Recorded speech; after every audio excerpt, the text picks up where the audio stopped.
Okay, the subject for today is magnesium and alcoholism. So, alcoholism, um, it's funny because alcoholics have a certain deficiency, the B3 deficiency, which was discovered by the founder of AA and the niacin movement, full flush niacin. And we're not talking about the soft, like extended flush and time released or no flush or any of this stuff because there's a lot of studies that have been done on these other molecules which are not healthy. The studies have come up negative. They have negative effects basically, and so then they take these negative effects from these forms and they associate it with the niacin thing, but it's not the niacin thing, it's these forms, right? So we need to find the right form, which is the full flush form. And so this helps to, it has many different features, but it also helps with the brain chemistry.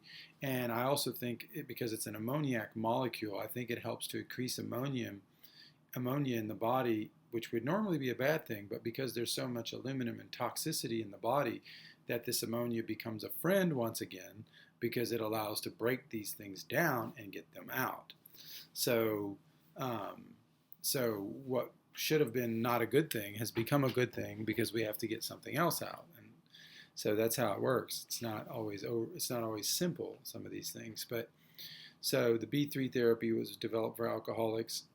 Magnesium, I work with a lot of different addictions and alcoholics and different people, and as a naturopath, and I've also seen just a lot of people in general, even friends, and I always have a positive feedback on magnesium and alcoholism. Like a lot of alcoholics are magnesium deficient. There's been studies done on how, when alcohol is stopped, there's an increase in free fatty acids that are floating around circulating now because the alcohol was deconjugating all these acids all the time. They were in a permanent state of dissolution to a certain degree, and things were dissolving all the time. And then as soon as this stops, these fatty acids they don't reconstitute, but they're no longer being taken apart and deconjugated. So they're increasing, and as they increase, so does magnesium.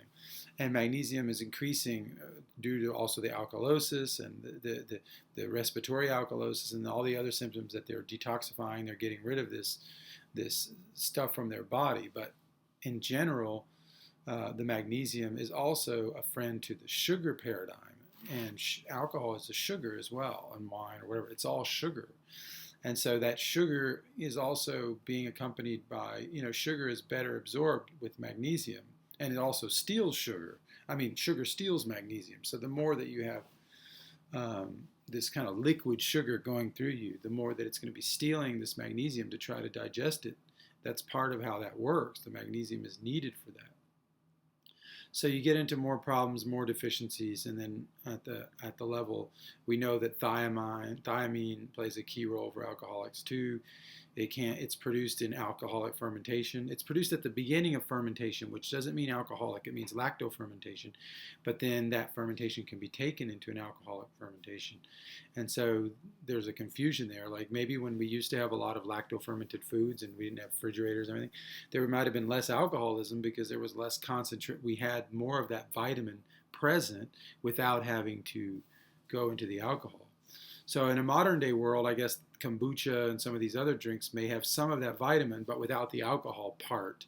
So you don't get the mind altering or psychotropic effect of alcohol, which is, it's just the body is using the thiamine at that level. Also brewer's yeast, if you can find it, that they don't make it with synthetic, vitamins and stuff. They do it like naturally, like the farm used to make that actually. And so like if you find the right brands, like I think it's called Frontier, then you can get no glutamate, and you can get a nice brand for that, for those B vitamins. You take it daily or whatever.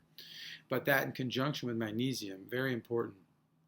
And then just in general, addiction, there's a lot of deficiencies there. A lot, and magnesium is the number one deficiency in the world. So definitely these groups are affected. And so how does it help? Like, what does it really do? I mean, you apply it on the abdomen, 5 to 10 sprays, transdermal magnesium.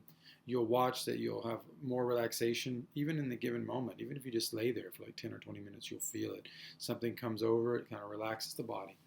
And the head, people use it for hair, for skin, for teeth, for dental care, for hygiene, for sleep, for just for the nervous system, the stress and everything. So applying it every day can be great for that. Always recommend better quality stuff. Don't get the cheap stuff. There's stuff floating around out there which would cost you $1.50 a week. That's great. The stuff I'm talking about costs $3 a week. So it's double, but it's much better. It's much better, and it's not diluted, and it's not chemically extracted or solvent treated, which is most of them are, because they're not coming from a natural stone that is the magnesium chloride molecule. The stone itself is the product, and the water dilution of that stone, and there you go. Because they need to find like the strata that they use, and then they pull the potassium out. It's called upgrading, and pull out heavy metals, and then they sell this product, and then they write the word Zechstein on it, so you think it's coming from Europe, but it's not. So if it doesn't have the Zechstein Inside logo, it's not the real thing. It's not coming from the city called Vendam in Holland, which is where the natural pillow formation is located, the only source for Zechstein batch protocol in Europe. So look for that, and also look for glass. Blue glass bottles, that's the key right there. As long as there's glass, then you have the right stuff. And one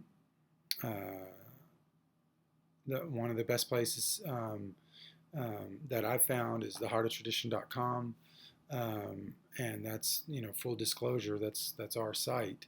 But we're trying to put things together for people, put things together so they can find them. And so, but it's such a key deficiency. It just sells itself. We just need to help people figure out that they need it, and how much it can do for them. So don't get the fake stuff. Get the real deal. Glass bottles at theheartoftradition.com. Come check us out. We also offer a lot of naturopathic free health tips and free podcasts and everything else. Just trying to spread the word and help people heal in this paradigm, this health paradigm we're in, where people are starting to wake up in general to tyranny, but also to medical tyranny and slavery, etc. So hope that could be helpful to someone.